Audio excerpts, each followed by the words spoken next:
Hi, my name is Jill Chodak. I'm a registered dietitian at the Center for Community Health and Prevention with UR Medicine, and I am talking back to school today.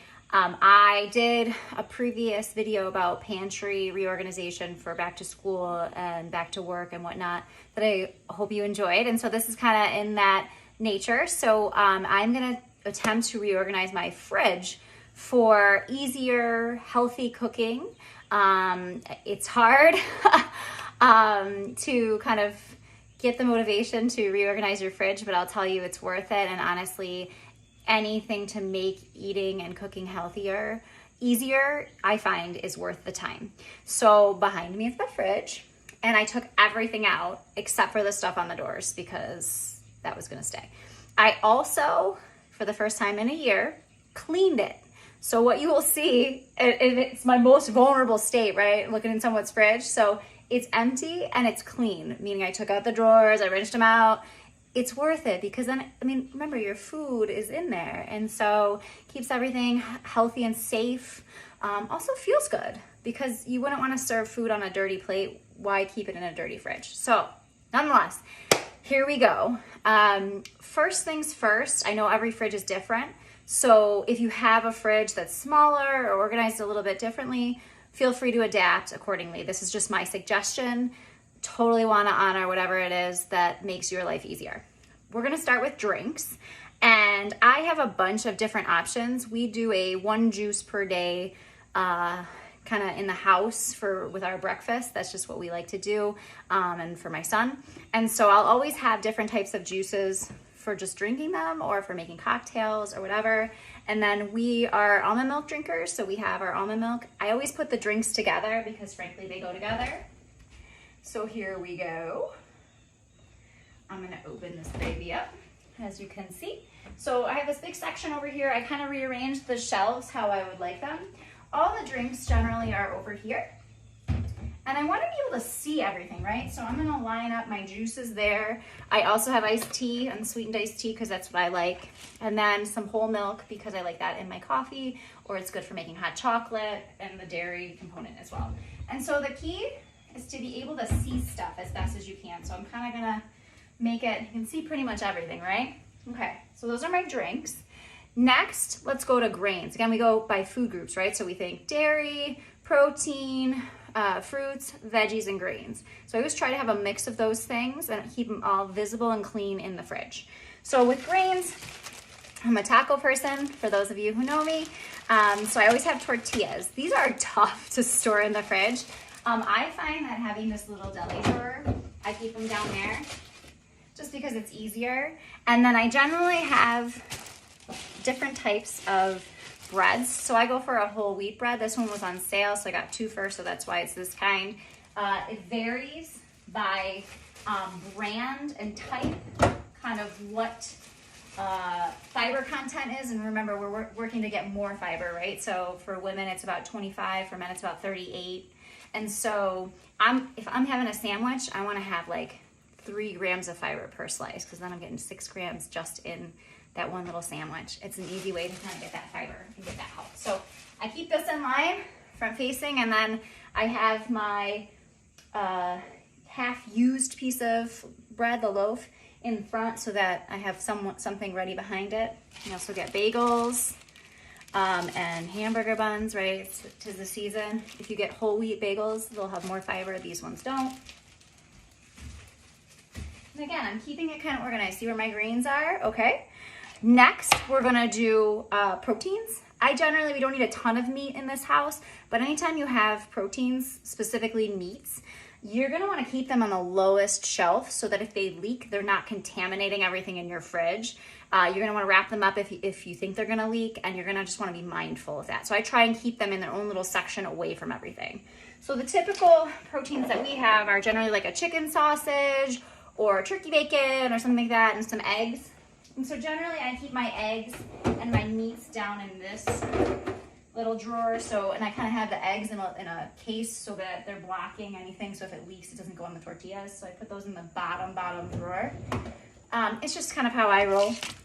And then I also usually have beans or some type of bean dip as my proteins, as well as cheese. So this is kind of where it gets a little nuanced depending on your fridge. But so any type of dips, which are good for snacking, or leftovers or cheeses, like if you have deli cheese or whatever, I pick kind of a shelf or two to keep them on, so I can see what I got. And if it's stuff's getting expired, then I can kind of get rid of it quickly. So I'm gonna kind of just arrange this as such, right? And my alarm might go off, I'm not sure. We'll see how long I can keep this baby open. But so I got some Parmesan cheese, I got some rye dip, got some queso. You guys are seeing it all, right? I've got some garlic. So I don't keep this with the veggies because again, I consider it like I'm gonna use it kind of like a dippy type of situation. Got some bison chip dip because the bills are playing, okay? Cream cheese.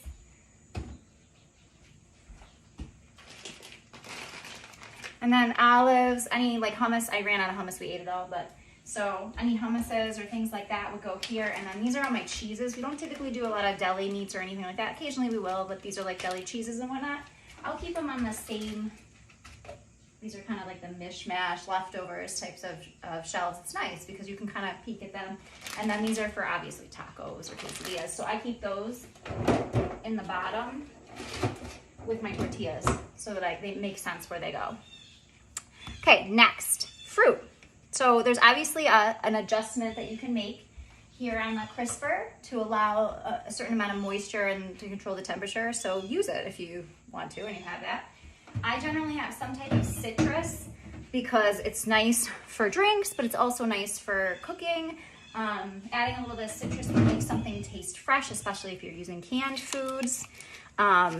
This is the trick too, is like I find that sometimes when we're using these drawers, it's kind of the abyss, right? So you just throw stuff into it. So like these kiwis are in a package. Ooh, let me shut this for a minute.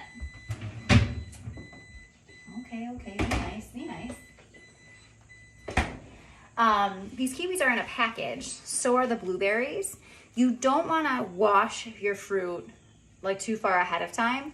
And so it's kind of tough though, because then if I see this package, I'm not really going to want to eat it or chop it or whatever. And so make a judgment. Like I have a watermelon that I just chopped over on the counter over there. If it makes sense, you got these fresh strawberries that you're gonna eat right away, maybe rinse them, chop them up, or put them in a bowl and put them in the drawer or on the shelf. Whatever makes it easy and accessible after a long day at school or work, that you can just grab it. Because these things have fiber in them and you want it to be the easiest and cleanest and nicest. Okay, so we're gonna throw these back in now. I try to have different types of fruits all around. We're kind of in the changing seasons, right? And I try to make them so that like when I reach into this drawer, they're like not preventing me from grabbing them. But a lot of the fruits that you can have, like apples, can stay out on the counter. So use that to your advantage too. All right, next, veggies, right? So I usually have a bunch of different veggies. You can also have canned, frozen, have a nice mix. Depending on how your fridge goes, these can be stored however you want. So I keep the lettuce out up here because then it's readily accessible. But like little lettuces and baby carrots and stuff that we use for snacks, I put in this. Again, I adjusted the crisper to vegetables. And then got some snap peas. Ooh, this guy's not looking good, so we're gonna just, okay. Some mushrooms, right? Also fresh mushrooms. So you're gonna be careful with the amount of moisture these guys get. But see how it like kind of looks nice? It all has its place. It's not overloaded. Oh, I have some fresh herbs. You can actually put them in a little jar of water and stand them on the side if you want. I use this dill so quickly that it's just not worth it for me to kind of do that. All right, I'll take you this way. So here's a peek at the finished product. It's not jammed, right? It's still not grocery day, so I'm gonna have a couple of other things that I gotta get. But you can see, oh, and there's my ground flaxseed, right? I'm keeping it in the fridge because it could go bad pretty quick. Let's look at the other door there. So simple is best, right? And just be mindful of what your family's gonna use. And if you don't use it one time, all is not lost. Try something else. It's always worth it. Okay, but so that's kind of a look at how you might build a fridge. that's a little bit more accessible during our busy lives as we try to eat healthier. I hope you found it helpful. Thanks for watching. Take care.